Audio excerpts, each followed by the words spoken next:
This 18-year-old thought he was about to cash a $5,000 check, but instead he got tricked into waiting for the police inside the bank. On March 25, 2025, an 18-year-old named Elliot Garcia walked into a TD bank in Boca Raton with a $5,000 check in his hand. It was only 15 days since he had opened a brand new account there, on March 10th. At the bank counter, the teller noticed problems with the check. Red flags included the account location, which was tied to New Jersey, and the fact that the customer trying to cash it had no strong history with the bank. Instead of rushing the transaction, the bank staff delayed the process and quietly contacted the police. And Luther, you're just being detained right now. Yes, I'll tell you in a second. It's a lot. I have Boca Police Department. When police arrived, Garcia was still standing at the counter, attempting to cash the same $5,000 check. Game. Yep. Have a seat. All right. You're being lawfully detained right now while we investigate a fraud investigation. Fraud? Yep. Why is that? The bank manager explained that after calling the check's real owner, it became clear that she lived in New Jersey and had never written that check at all. She had no property in Florida and had never hired Garcia or anyone connected to him. She lives in New Jersey. She's in New Jersey now. Okay, she says she never wrote this check out? She never wrote that check. He said it's for, she has repairs. The bank also confirmed that Garcia had not funded his accounts since opening them 2 weeks earlier. He had 2 accounts with 0 deposits. His reason for cashing the check in Boca Raton instead of West Palm, where he was staying, was unusual too. He claimed he feared being robbed in West Palm, so he took an Uber from there to Boca Raton, skipping over cities like Lantana and Boynton Beach that were directly along his road. After looking at the subject's identification and the check, I realized that it may be stolen. The man said his cousin knew the property locations in Boca Raton, but had skipped the trip due to important meetings. Location. Because this was in New Jersey. A New Jersey check, yes. So those are little flags you saw? Correct. Okay. I investigated for. Altogether, the timeline made little sense. Garcia traveled from Orlando to West Palm Beach, then to Boca Raton, just to cash one $5,000 check that did not belong to him. He lives in Orlando. Apparently, he came down from Orlando to West Palm Beach to stay at a hotel because him and his cousin like to. At that point, his explanations had shifted at least 4 separate times, and the person whose name was on the check confirmed from New Jersey that she never wrote it. Between West Palm and the city of Boca Raton, he for whatever reason, it's just random. Now, if I understand correctly, apparently in our city, in the city of Boca Raton, there's a lot of. After being detained, Garcia continued to face questions about the $4,850 check, which matched the figure written on the document in front of police. He tried to explain that he got the check while doing a construction job in New Jersey. I saw her son a company over there, bro. She owns no houses in the state of Florida. She only lives in Jersey, never been down to Boca Raton. Yeah, she lives in Jersey. Okay. She never wrote this check out because she still has the check.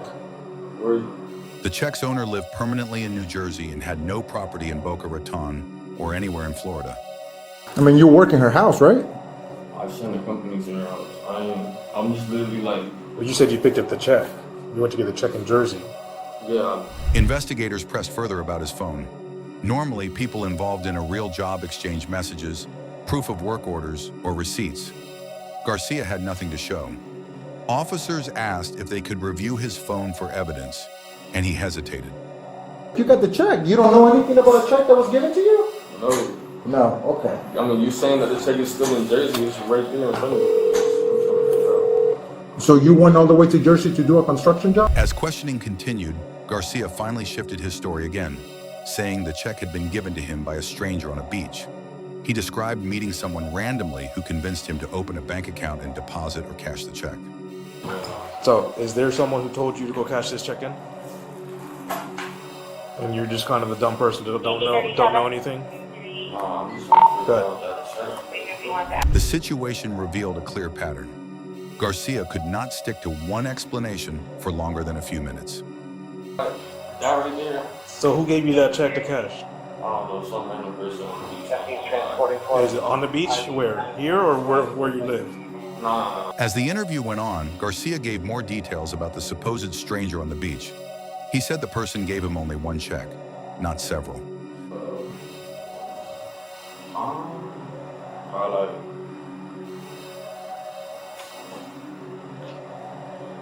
The check was for $4,950, and Garcia admitted that his cut would have been around $1,500. That meant he was willing to risk criminal charges for just about 30% of the total value. king or something. Is it the Hyundai? Nah, It's newer EV. What color?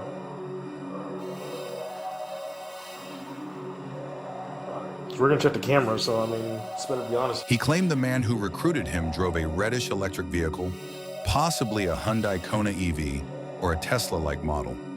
Garcia said he was dropped off down the street from the bank, so it would not look suspicious. You said it was an EV car, newer, right? What color was it? it's like a reddish. It's like a dark reddish, like a wine color. Where did he drop you off? Literally at the light. When pressed about how this stranger had his personal details, Garcia admitted that his only role was to provide his name. The check was already filled out when handed to him. That meant someone had prepared the fraudulent check in advance with his full information. You're trouble right now, right? I hope you know that. Okay, I'm gonna be straight up with you, okay? You're looking at a couple felonies. This is The inconsistencies in his story continued. At one moment, he insisted he was dropped off at the light near the bank. In another, he claimed he walked from farther away. because everybody's gonna have access to all of this. All of this is being video and audio recorded. We have all the evidence. We're getting the statements, right? So all of this information is gonna come. Investigators showed the reality of the scheme to Garcia. He was about to risk 3 felony charges, each carrying serious consequences, for a payout of just $1,000 to $1,500. Meanwhile, the people who provided the check stood to make far more. You telling the truth and maybe even getting the people that got you in this situation involved. Because as you can see, the people that dropped you off here, the moment they saw our cars, I know that they took off at a high. For every fake check worth about $5,000, the organizer kept roughly $3,500 to $4,000. If they used multiple people like Garcia and passed out even 10 checks, the leaders could generate $35,000 to $40,000, while the runners faced the legal consequences. $1,000. Let that sink in. You know, It's gonna be up there. You're gonna, depending on the amount of felonies we're gonna put. I don't want to give you a number. Then Investigators also pointed out that Garcia's contact phone was still receiving calls and video chats while he sat in custody. Javi guy FaceTiming you. Okay. So you want to take the fall for everything? It's you. The young age of Garcia also mattered. At only 18, with no prior record, he risked permanently damaging his future for a low-level payout. So what happened? I was at the beach on Tampa When? 2 weeks ago. 2 weeks ago. Okay. And then what happened? I was just walking. Officers stressed that he could end up serving years in prison for something that would not even cover 1 month's rent or tuition. I was like, hey, yo, how old you is? I was like, I'm 18 years old. And he was like, hey, you trying to make a quick $1,000? I'm like, sure. And then when she showed me the check, I'm like, well, Garcia's refusal to name anyone else or provide reliable communication details only made his position worse. While he admitted to meeting the person in Tampa, then later in Fort Lauderdale, he could not settle on a single version of events. come over here. I don't know where he's from. I literally met him in Tampa. So then how did he know where you live? He didn't know where I live. I met him in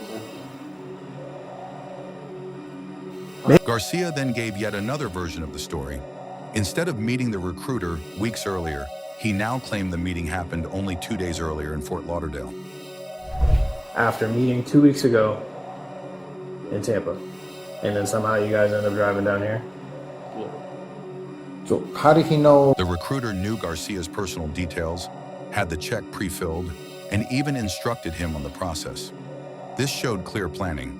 lie, you just want to lie, my man. It is what it is, bro. Come on, bro. Like, you mean to tell me in a nature of communication where you have a phone that's been blowing up this whole time during a conversation, you didn't get his phone? Garcia admitted that his real motivation was money for a clothing brand he wanted to start. He had opened the TD bank account on March 10th specifically to build his clothing business, but instead it was used for a fraudulent purpose. The promised $1,000 was going to be invested into that brand. I told you before, you're articulate, you seem like, you have it, Well, if it was a clean record, you have a shit, they would've conversation, you have a clean record, bro, but like... Garcia acknowledged that the process was simple and that he ignored obvious warning signs. He said he thought of it as a quick way to get a ban, but later admitted it was a mistake. Yeah. Like, and that band was literally going to go to my clothing, like... Go to your what? My clothing brand. Clothing, I got you. Like, Alright. I was about to open... That's why I opened TD originally, to make a business. Yeah. To make it as a business account. By the end, Garcia faced 3 felony charges: felony grand theft, felony uttering of counterfeit check, and felony fraudulent use of personal identification. Each carried serious penalties, especially since the check's value was well above the $750 felony threshold. So what do you think about this situation? Comment down your thoughts right now, and while you're down there, make sure to hit that subscribe button as well.